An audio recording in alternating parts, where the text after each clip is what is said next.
This session is going to be about how you can write a good LinkedIn post. Before I tell you why, I'm just going to share with you a story. I saw a YouTube video where these two people were interviewing millionaires on the street of London. I came across this Indian guy and he was working on a very interesting startup. Their revenue was about 10 million pounds and the advice he gave was really solid. I really liked it. It was very realistic and very straightforward. On LinkedIn, when I searched him up, I was able to find him using the company. I also was able to find his email. So I used this platform called RocketReach. You can put down his name and the company and it gives you the email. I was also able to find all the other decision makers of that company's email. So what I did then was to reach out to him seeking for mentorship. And I also tagged or CC'd all the other co-founders. That just ties in and shows how important it is to use LinkedIn. And most people don't realize this, but the organic reach on LinkedIn is actually crazy. Just because they don't show you how many views another post has got, we don't realize that. You're going to find decision makers, you're going to find founders, you're going to find a lot of people in your industry that can actually add value. So LinkedIn, I must say in 2025, all of us should make an effort to have a really good, solid LinkedIn presence. So that being said, in this entire presentation, I'm going to go through how actually LinkedIn itself as an algorithm, as a platform, as a software distributes content. What are the metrics in terms of shares, comments? We're also going to break down real examples of viral posts, a few tools that you and I can use to actually create such posts at scale, and also a small little homework for all of us to go back home and then get started on this journey. So let's get right into it. So the first part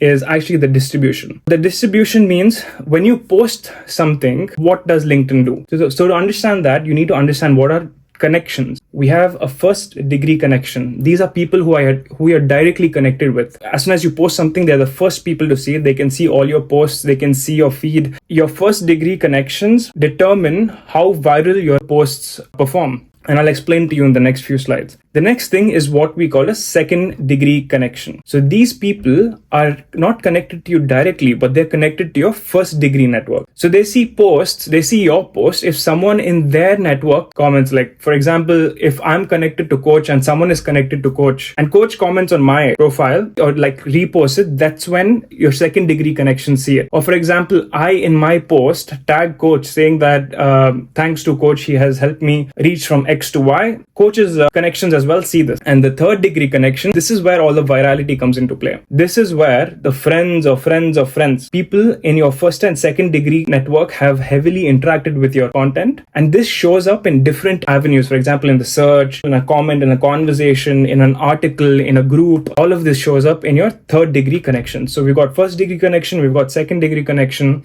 and we've got now a third degree connection. Coming to engagement metrics. So LinkedIn prioritizes content that generates quick responses. What does that mean? That means as soon as you post it, if you're getting a lot of comments, you're getting a lot of interactions, LinkedIn loves that. So I can easily say that in your first half an hour or 1 hour, how well your content does will actually determine your trajectory of growth. For example, on Instagram and TikTok, it's very different. On Instagram, your reel can go viral maybe 1 week or 2 weeks later, and more so on TikTok. But on LinkedIn, it's very important to get that first few hours of interaction with your first degree connection. Comments outweigh reactions. The reason that's the case is because LinkedIn likes it when there's a really good conversation happening in the comment section. When people are going back and forth, sharing their value, sharing what their opinions are, LinkedIn loves that. And the third thing, this is a new metric. On other platforms, it's called retention. On LinkedIn, it's called dwell time. Dwell time is how long a user spends viewing your content before scrolling past. So for example, you've opened LinkedIn and you're scrolling and then you see a good content piece. Maybe the hook is really good or maybe the image is really good and then you press more. So even that pressing the more button adds on to the dwell time. So the dwell time is how long the person has stayed on your post, read through it, and possibly even engaged with it. Dwell time is super important because in the end of the day, all these platforms want you to stay on their platform as much as possible. Now coming to the next part, what content does the algorithm like? Recently, they released video content and you would be noticing that some content does extremely well, some content doesn't do well. Content that teaches or solves a problem or inspires an audience are more preferred. What LinkedIn flags and does not like is self-promotion. If you're just talking about yourself, it's not going to do well. And this is what most people end up doing as well.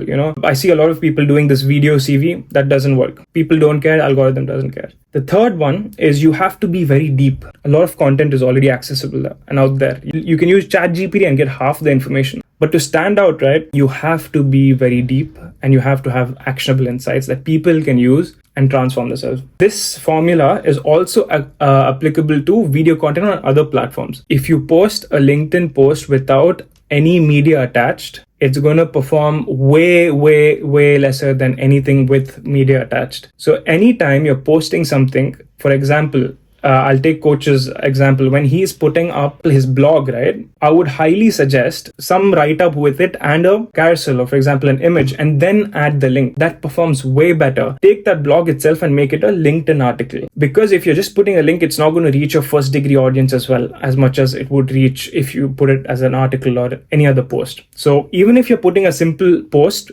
make sure you add an image or like a video or like a PDF. So on LinkedIn, this is one thing I learned recently. If you want it to be a carousel, right, you have to export it as a PDF. You can't add images.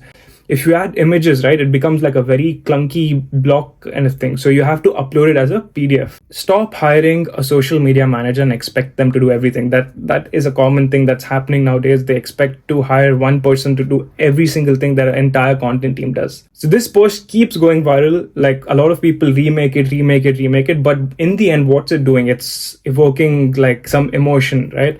A lot of people are angry that it happens. A lot of people don't want it to happen. A lot of people relate to it. So what happens when you actually post? So as soon as you post, right, it is shown to small percentage of your first degree connections. I'll tell you the difference now. So on Instagram, right, as soon as you post, it's shown to your non-followers depending on the content that you put. If you put out a reel, it's shown to your non-followers first. If you put out a static image on Instagram, it's shown to your followers first. On LinkedIn, whenever you post, it's always first shown to your first degree connections. That means your network first. And when and if your first degree connections, if engagement is good, then it opens up to your second degree connection and then to your third. So the more reach internally, that's when it's going to go viral externally to your second and third degree connections. So now we're coming down to how to actually script. This is a universal thing that you have to follow for any content. You have to use hooks. So on LinkedIn, you'll see there's a fold before you press more. There's a few number of characters before you have to press the more button. That is where you have to optimize. 80% of your optimization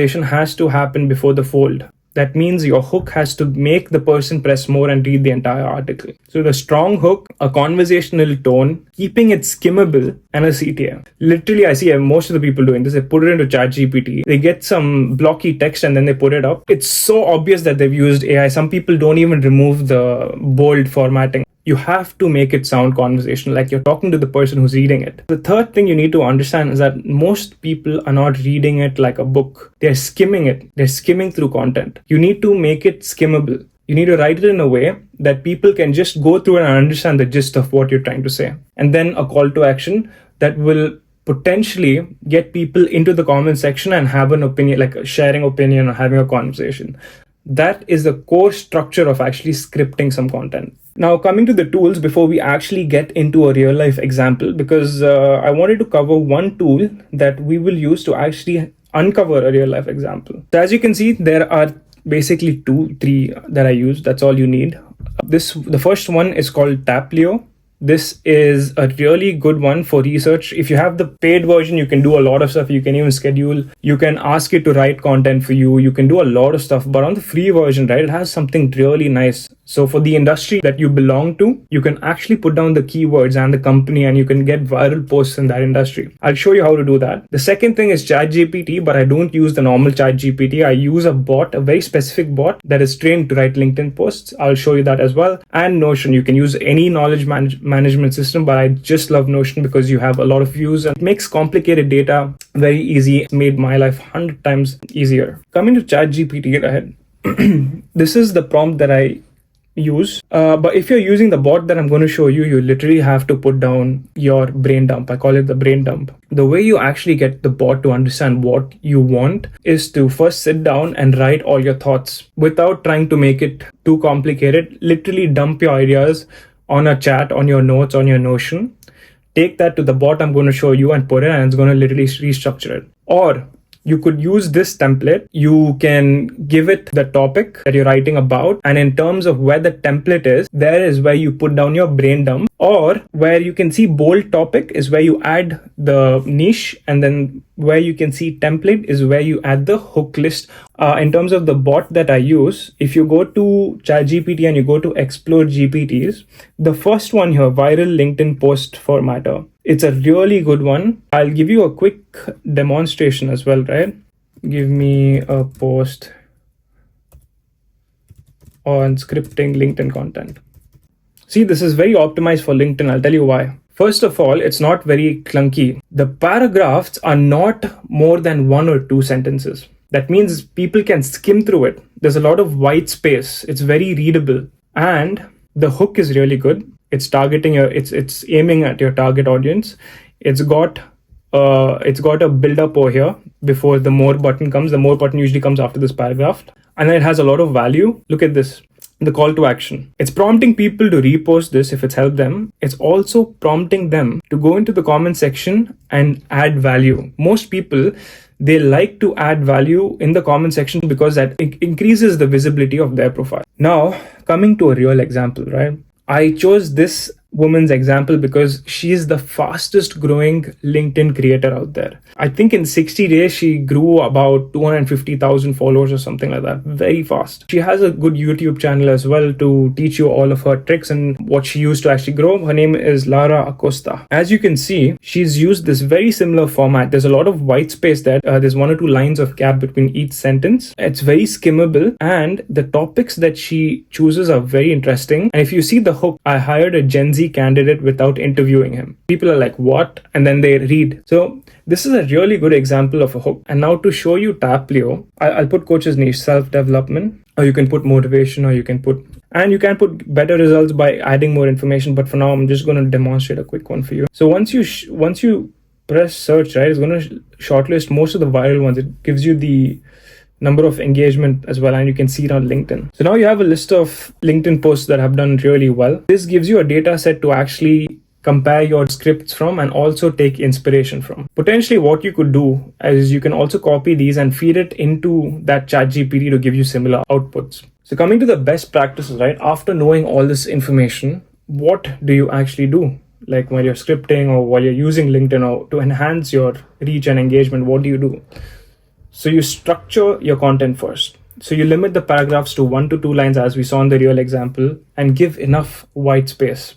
You don't want it to look very crowded. You want it to be easily readable. You could see examples of Instagram posts doing this quite good, actually. They, in the captions, also leave a lot of space and make it readable so that people read the entire thing while the video is playing. And a lot of people also use emojis. Emojis is very good because it makes it more engaging, makes it a little more colorful than that black and white. But also you have to make sure that you're using the right ones and very sparingly, because you don't want to look unprofessional on LinkedIn, and you want to end with a call to action like the others. For example, PS, if you like this information, repost it, or if you know someone who can benefit from it, send it to them. And if you have an idea, the best call to action is actually inviting them to comment and leave their thought or their opinion in the comment section. And this is, again, very important. A lot of people miss this. I think putting content consistently is enough. You have to engage with your first degree connections regularly, or at least, consistently, once in a week, twice in a week. Reach out to them, share something, have a chat with them on there, or comment on their post, leave your thoughts or opinions on their post, add on to that, weigh into opinions. You have to do that with your first degree connections and with people in your niche. And then you also have to strategically and purposefully connect with people in your niche. You can go and do this by actually searching up the niche and connecting with 5 to 10 people every day. And then very important, when you find a post in your niche that is going viral, literally sit down and think, what insight can I add to that post that will make people think, wow, this guy knows the industry and this guy knows something, and they are going to visit your profile. You have to think like that and add a very insightful thing, not an emoji like laughing or a thumbs up. You have to be a bit more informative with your comments on LinkedIn. And then, of course, you have to maximize for more dwell time. You have to make sure someone stays on your post as long as possible. All of you have knowledge. All of you have something to share with the world. It comes down to how you actually structure it and how you share it with the people and on the platform that you're using to maximize that engagement. One question I had is, can I attach my if I post something on Instagram, right? It's informative and something which I can post on my LinkedIn. So can I directly post the link of my Instagram on the LinkedIn?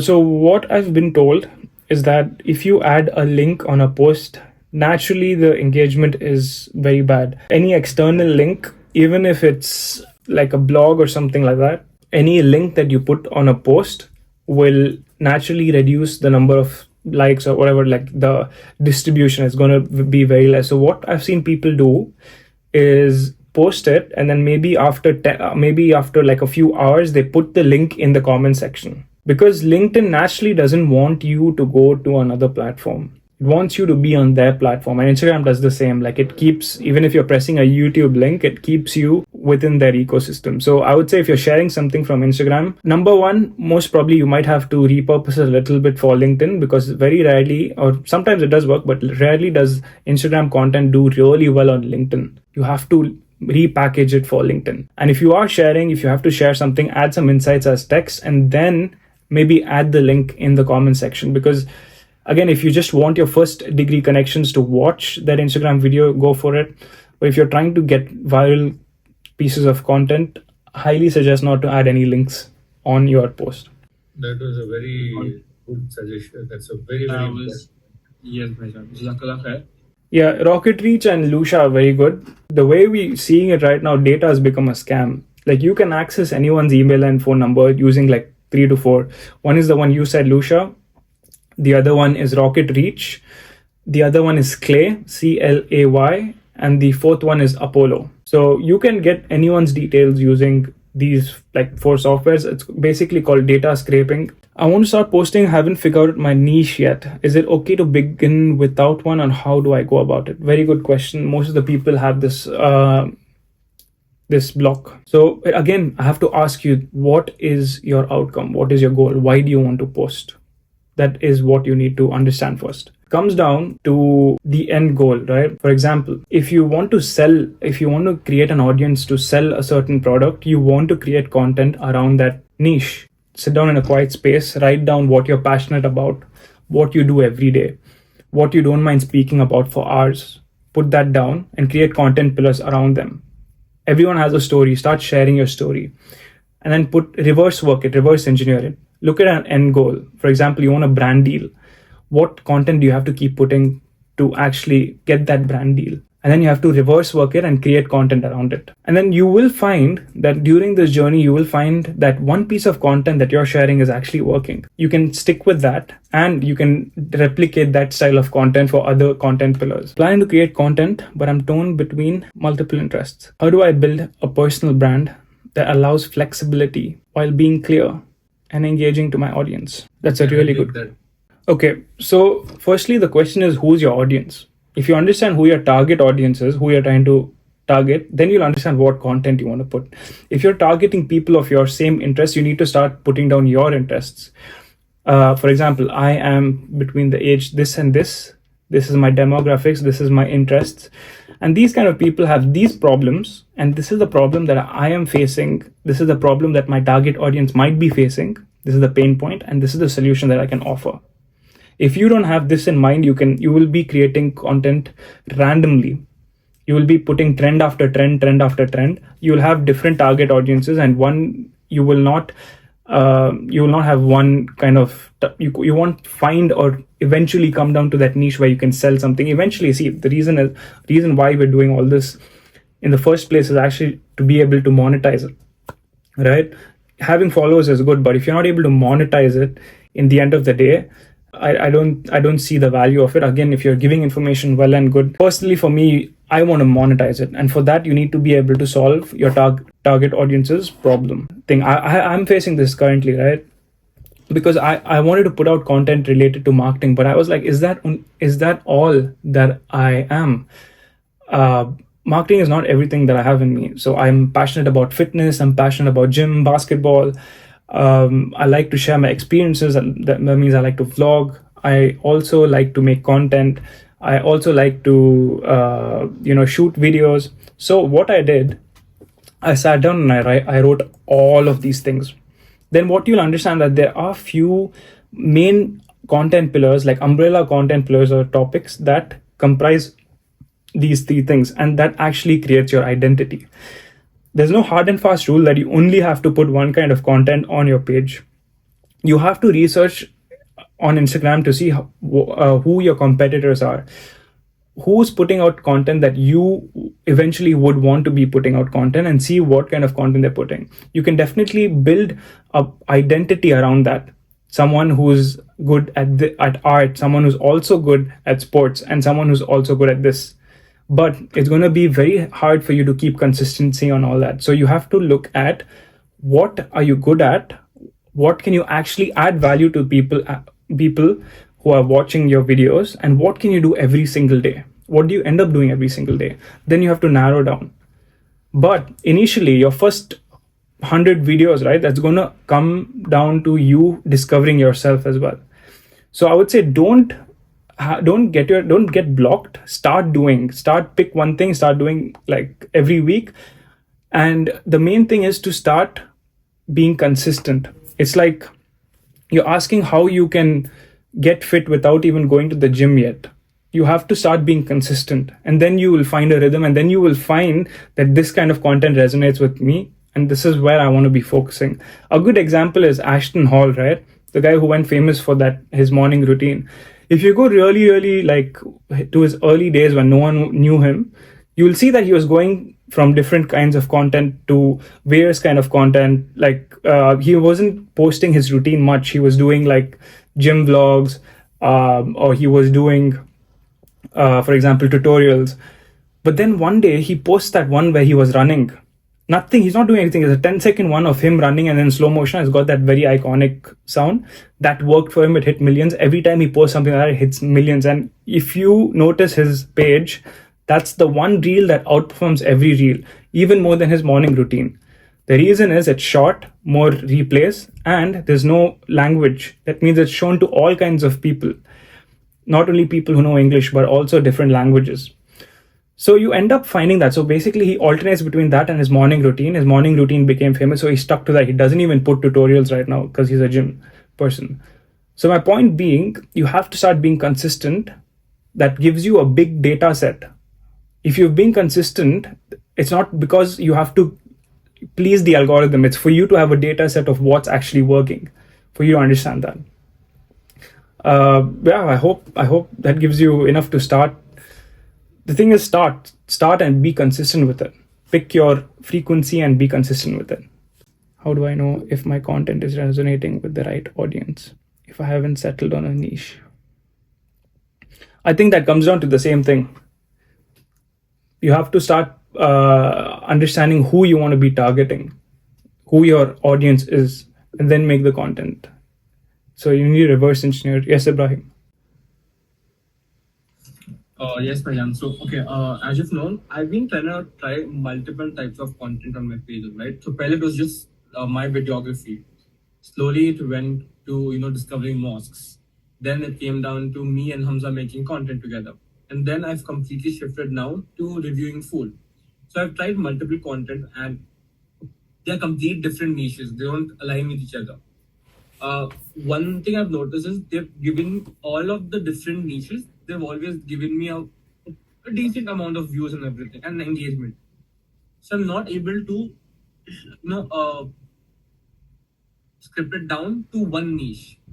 I'll be consistent in this particular niche. You don't have to do that. You don't have to script it down to just one niche, right? Because if you just become a food vlogger, you're killing all the other sides of you. So what I would say is this is again for Afifa and Amira as well, have series. Have vlog series, have food series, have mosque series. That gives you a lot of content to pick from. And then schedule it, but be consistent. Part 1, part 2, part 3, part 4, part 5, and have the series and have a consistent template. For example, if you have one hook, like text hook for that series, use the same text hook throughout. So you're building an audience. For example, if someone's followed you for your mosque series, maybe they're not enjoying your food or vlog content, that's fine, but they will wait for the next time you're posting your mosque series. So you have to be consistent with all of this. It's taking more on your plate, but if you can consistently balance it, then definitely you can build an audience. And you have that Venn diagram where you have audiences that come in and enjoy all kinds of content. In the end, those are the people who you're going to be selling to. But also, Ibrahim, you need to ask yourself, what's the end goal of this? Why am I putting out content? Like, is it? Yeah, go for it. So, I look up to three content creators, right? One is called Alman Markar. Number two is this guy called the Sunna guy. Yes. And I've been following him quite lately, and he's been talking about social media presence a lot lately. In the recent thing, he's been selling courses. Now that finally he has the data set of how many views he's generated and everything, he started monetizing it. So, and one more is a guy called Faizi. Yes. So they don't have completely one niche. It's sometimes Islamic, it's sometimes fun, it's sometimes them doing vlog, it's sometimes. So what happened? They've monetized it in a way. Alman Marka started his own clothing brand. Faizi gets called all over the world for events, right? And then Sunna guy, now he's selling a course. So they've come to a point where they've monetized it, and their content is not strictly restricted to one. But if you see the page, everything just interconnects something. It doesn't feel like it's a complete different thing which he's doing. It's like, oh yeah, it's something what Arman does. That's one thing I want to learn, and that comes down to brand identity. That comes down to what you stand for. There's a really nice exercise that I do to actually figure that out. I'll share it with you guys. But you start putting down, you start making yourself extremely open to your public and make relatable. Like, for example, Faizi, right? He almost vlogs almost everything that he does and he makes it funny. Like, he's very vulnerable. He shows his family, he shows his recitation of the Quran, and he makes it likable. So that becomes, he's made himself, so he's become the niche. So if people are not able to find a niche, right, they have to kind of become the niche, and that's what Faizi has done. And in terms of the Sunnah guy, he went on from a little longer videos to actually these snippets of a very deep guy sitting on a park and giving 15 seconds of a punchline. That has started to work for him. So he's been doing that from a long time, and he's realized that this is working. And there's a good way to understand how are they monetizing, right? You have to go and also do some research on their funnel. Go to their profile and see where they're sending all their people. For example, Faizi doesn't want to sell anything, but he's leveraging his audience to actually go to these shows. Sunna guy has a ManyChat automation. You have to go and actually go through their funnel, or for example, go to their page, tap on the bio, and see what they're doing in the end of the day. So you have to choose. You have to either become that person. I'm not comfortable showing a lot of stuff yet. I do some vlogs and all that stuff, but I'm not that Faizi kind of guy. I'm definitely more inclined towards giving information and value. So I'm definitely going into that marketing. And my brand, my end goal is very clear. I want to have digital products, I want to have physical products, and I want to have a service that I can leverage my page to sell. So I'm going to create content to invite that target audience. My target audience is small business owners. My target audience is people who are struggling like me, and people who want to scale from a certain revenue. So it again comes down to a lot of target audience research and reverse working it from where you see yourself in the end. But again, personal branding is a lot of different things. If you can't fit into a niche, you have to become the niche, like Faizi. I think I'll do something with you, Nick. Who am I? Yes. That's what Faizi has done. He's become the niche. A lot of people, even this Khalid Alamiri, that's what he did as well. Yes, coach. I had a question, a little different question. I do writing of my blogs on WordPress. And then, as you said, you should not post the link. I used to do that. Now, how do I write on LinkedIn? Got it.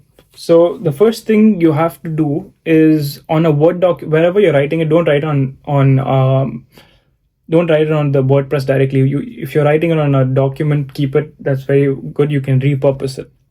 So a good workflow would be from that document, you create the blog. From that blog, you create a LinkedIn article. From that LinkedIn article, you create a thread for Twitter and X. And from there, you also create a script for creating an Instagram reel.